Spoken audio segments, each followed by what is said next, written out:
The moment that investors have been waiting for is likely here, and it's also likely priced into the stock market. On Thursday, September 18th, it is expected that the Federal Reserve will announce their first rate cut since December of 2024. But here we are again. How do we prepare? In today's video, we're going to be talking about how to prepare our portfolios, which sectors tend to perform better when rate cuts start. I'm also going to give you guys some ideas on some investments to make with interest rates coming down. So, make sure you stay tuned throughout the entirety of today's video, and to show your appreciation, just simply click that like button down below. I appreciate it. And it definitely helps with the growth of this channel. And make sure you're subscribed so you're notified anytime we drop new content. And with that being said, let's jump into it. Alright, let's jump straight into today's video because we have a jam-packed week with the Fed meeting, which starts on Wednesday, the two-day meeting, which I believe is going to conclude in a 25 basis point cut that's going to be announced on Thursday, the 18th.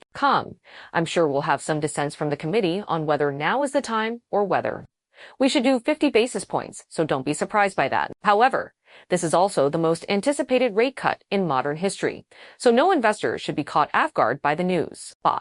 The current FedWatch tool is placing a near 96% probability of a 25 basis point rate cut on Thursday, and the remaining 4% is expecting a 50 basis point rate cut. I'm in the 25 basis point camp, and I've been talking about that pretty openly on my weekly live shows this year. Remember, when it comes to the Federal Reserve, they have a dual mandate in order to keep inflation in check, and the other is to keep full employment. When it comes to the labor force, well, as we have seen over the past few months, inflation has come down meaningfully from near 10% a few years ago to hovering between 2.5% to 3% in terms of CPI this year. The Fed aims to keep things closer to the 2% level, which we have not seen since the start of 2021, before things completely got out of hand. So, we do have things under control, and we're in a much better situation than we were just a few years ago. But one could argue, if they were diving deeper into CPI and inflation, that things like Supercore are starting to show inflationary tactics, and they wouldn't be wrong. However, when we turn to the other side of the dual mandate and look at the labor market, things are definitely starting to look pretty weak there. Again, they're not falling off a cliff. I'm not calling for a recession, but there's definitely some warning shots that are being shown. Looking deeper at the labor market, we can see that unemployment rate has risen from around 4% a year ago to 4.3% today, and it continues to trend higher. Job creation has also come to a halt, with the month of June actually showing job loss of 13,000 jobs, and wage growth is falling as well to the lowest levels in more than a year at 3.7% for the month of August. All of this points to a workforce in decline. When it comes to the economy, we are a consumer economy. 2/3 of GDP here in the US is all based on consumer spending. But if consumers don't have jobs, they don't get paid. If they don't get paid, they don't have money to spend. If they don't have money to spend, businesses don't make money and thus cut jobs. It's a revolving door. So, yes, in my opinion, I do in fact believe that the Fed should start cutting rates. Do I believe 50 basis points? No. Why should we be in a hurry right now? So, now we're going to turn our attention in this video and start talking about sectors. Which sectors are going to perform better now that interest rates start to come down? And given the fact that this is the most anticipated rate cut in modern history, I believe that we could, in fact, see a bit of a pop. But after that, it's going to be a sell the news environment for me. And again, that's just my opinion. This shouldn't surprise any investor, but when it actually happens, there are going to be some retail-type investors that will get excited. I believe the money managers are going to sell right into that excitement very soon. When we think about where we're at right now from an investing standpoint, we have the stock market sitting at record levels. We have gold sitting at record levels. We have yields that are starting to come down, meaning there's a lot of investors moving into more short-term treasuries. And we have an S&P 500 that's sitting at a valuation at the highest levels in more than 5 years outside of the pandemic market, meaning it's the highest levels since the dot-com bubble. On a forward-looking basis, we're sitting with an S&P 500 currently at 23.5 times, which is below the 24.4 times we saw in December of 2024 and 24.3 times we saw in January of 2022. But otherwise, very elevated considering the 10-year average is only around 19 times. So, what am I doing with my portfolio? Again, I continue to preach on this channel that we never try to time the market.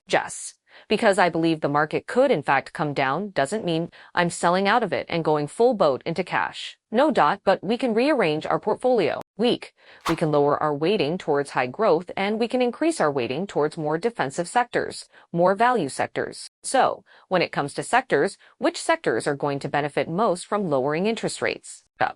The thing that needs to go through our head is which companies are going to benefit from lowering borrowing costs. The first thing that pops into my head is going to be real estate or real estate investment, trusts. But that's not all. It could be home builders, could be material companies. It could in fact be home improvement companies, etc. Real estate bouncing back has a full trickle-down effect that is great for the economy. Lower borrowing costs, get more home buyers in the market.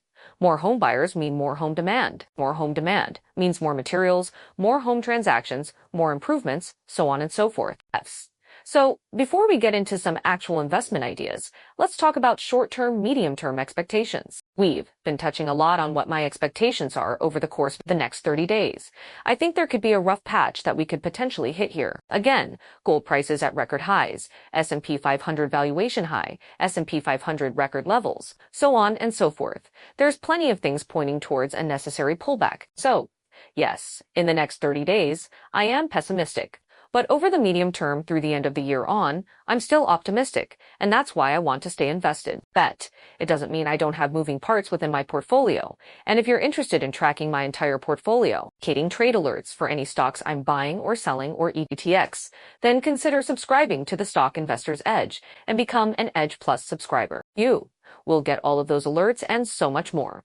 So over the course of the medium term, why am I optimistic? One of the reasons has to do with $7 trillion of cash. That's $7 trillion with a T of cash that's sitting on the sidelines. $7 trillion has been enjoying this high rate environment of risk-free money and good yields. However, with many yields that are connected to CDs and risk-free accounts, savings accounts, and things like that, they follow the Fed funds rate, with the Fed funds rate starting to come down. That's going to bring all of those cash yield accounts down with them. So $7 trillion on the sideline. Again, all of that money is not going to come into risk-on assets like stocks.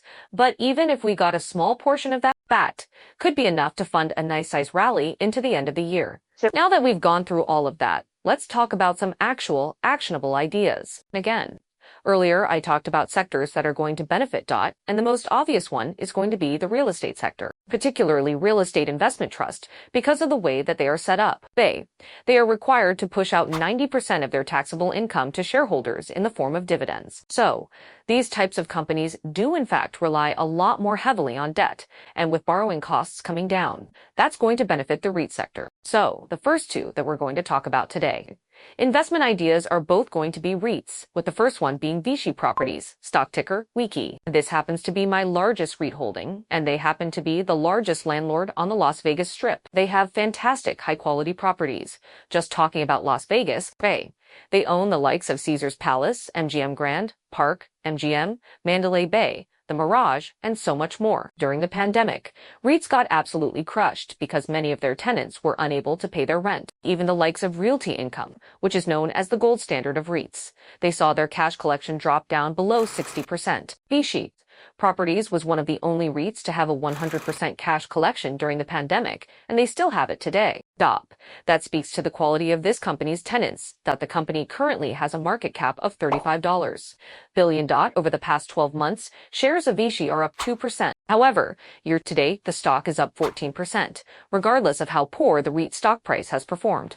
Over the past 12 months or even over the past few years, it's important to also look at their financial performance because you can see varying differences, and this is how we find undervalued stocks when looking at this fiscal AI chart, which is the platform I use to research every single stock and ETF that I buy before I buy it. You can utilize it free with their 2-week trial using my link down in the description below and get yourself 15% off as well. But as we can see here with VICI, revenues are at an all-time high at $3.9 billion, and AFO is also at an all-time high at $2.76 billion.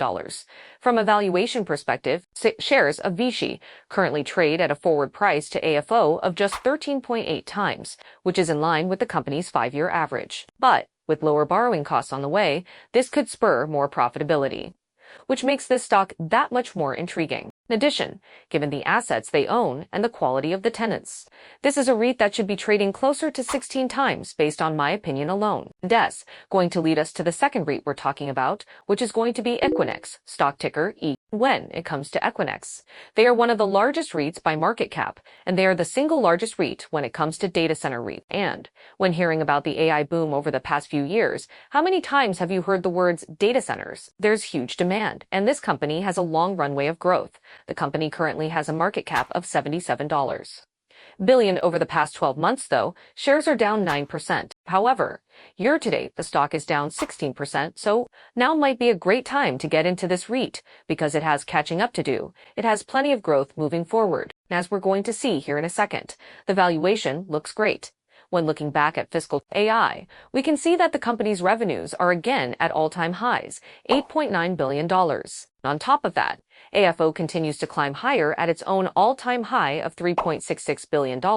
From a valuation perspective, shares of EQIX are looking rather intriguing as they currently trade at a forward price to AFO of 20.2 times, which is well below the company's 5-year average of 24.2 times. This is a company with clear growth and trading at a great valuation. The last investment I'm going to give you is actually an ETF that's focused on small caps, and that ETF is going to be JJR, or the iShares Small Cap ETF. When we're talking about small caps, the most popular ETF out there is IWM, but by investing in IWM, you are investing in over 2,000 companies. That's too broad for me. Stop. There's a lot of companies that are poorly managed, not all that intriguing, aren't growing, and thus they're small for a reason. When it comes to me gaining exposure to small caps, I want to invest in the highest quality companies that are showing growth, companies that are on their way to becoming mid-caps.